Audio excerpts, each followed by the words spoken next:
Hey, I'm Rob Jones, and I'm going to show you how you can make sick dubstep bass sounds using only the instruments and effects that come with Ableton Live. A lot of people think you need external plugins to make really filthy sounds. But the truth is, if you know how to work your DAW, you can make all the sounds right there with the devices they provide.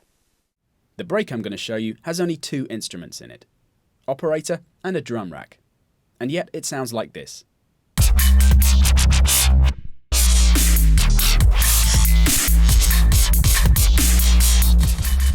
You may be surprised to know that not much filtering's going on in that break. Most people think that in order to bring the top end in and out in that rhythmic fashion that's become famous in bass-heavy genres, you need filters, when a lot of it can actually be done with clever synthesizing techniques and oscillator routing. Operator, for example, is an amazing synth, with a total of 4 oscillators, all of which can be made to modulate one another if required. I'm keeping it in the default setting, which means that the oscillators are chained together in such a way that makes oscillators B, C and D modulate oscillator A.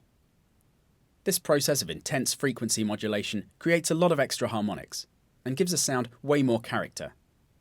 First thing I'm going to do then is to choose a nice rich waveform for oscillator A, which is the only one sounding here.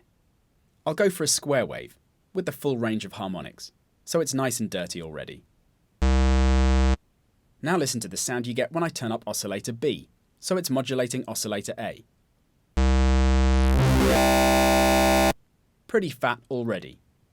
Now check out what happens when I bring in the other oscillators, so they're adding additional modulation on top.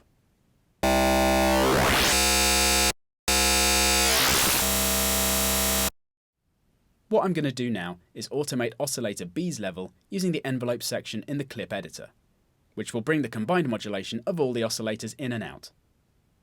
As this was the last control I adjusted, it'll show up straight away when I click on the E switch in the editor, so I can immediately draw a curve into the grid for my clip here, which is simply a sustained note of C1. You can either draw the curve by creating breakpoints and dragging them, or by switching to the pencil tool and setting a level for steps on the grid, which you can make smaller or larger as you like.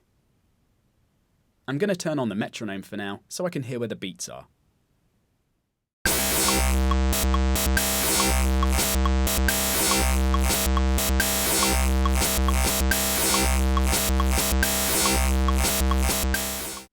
And I can do the same for the other oscillator levels if I want to, in order to create different rhythmic textures and tonal qualities for my bass line, or automate their pitch controls.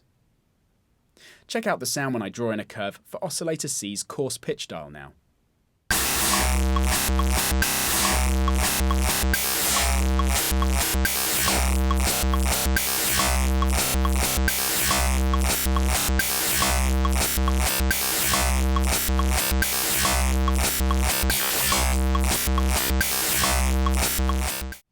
After tarting around for a while, I made this 4-bar clip, which plays a sequence of MIDI notes with a little pitch slide in the middle, and has automation of a few of the oscillator's controls.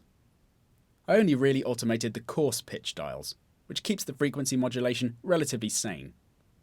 Adjusting the fine pitch dial leads to an overly distorted sound, as too many dissonant harmonics are added. I did draw one curve for the fine dial of oscillator D at the end of the phrase though, and you can see it has a much smaller change in values, as this is all you need to get a drastic effect.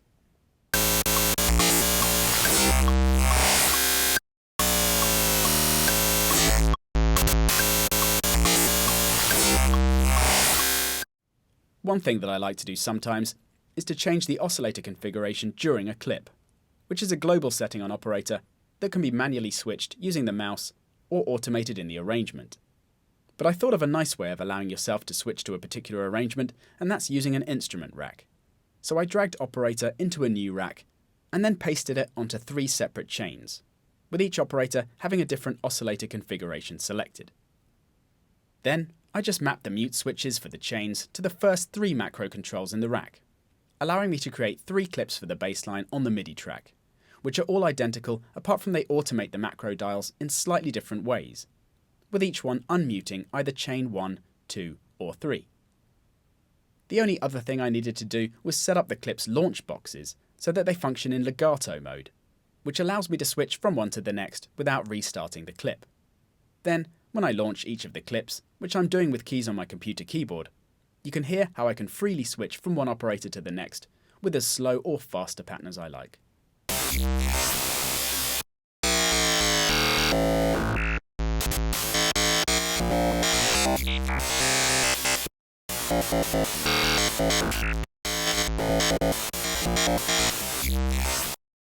I'm going to scrap the whole switching thing for now though, as I've decided to use all 3 instances of operator in the rack at the same time, but have adjusted the levels of the chains to set the balance the way I want.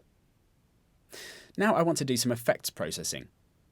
You'll have heard a lot of people say you need to use external distortion plugins for this, but you can do it yourself in Live.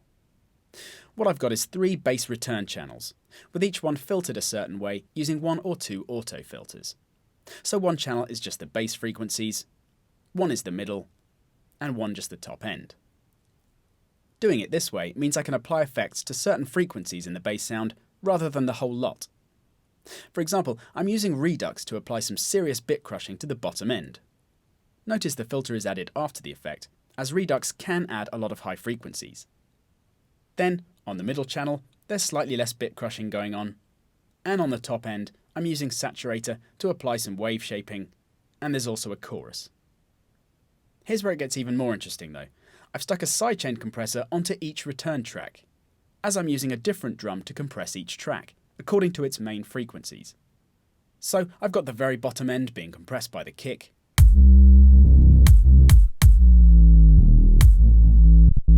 and the middle return by the snare, and so on.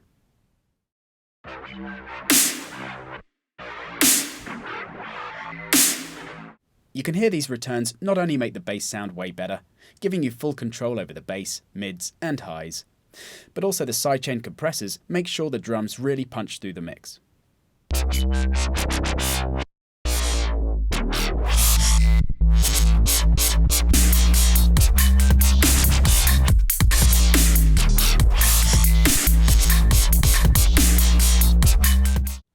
Now let's check out some filtering. I'm going to show you how to create some wicked vocal filtering, like the sound that Daft Punk made really popular, and you hear on a lot of dubstep bass lines today. Live actually has vocal presets for its EQ, which are a particular formant or filter curve that mimics the shape of a mouth. So you can load these up to make a track produce a particular vowel sound.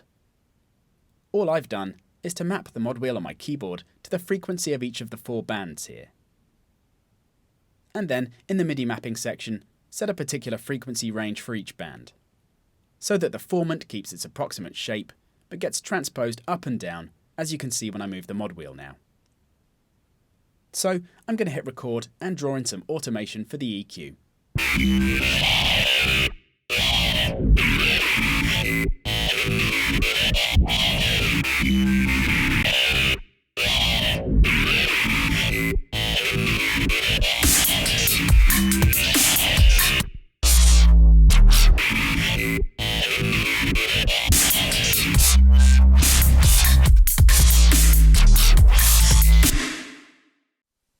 So that's given you a taster of some of the things you can do in Live then, and hopefully made you realise the full potential of the software once you know how to use it.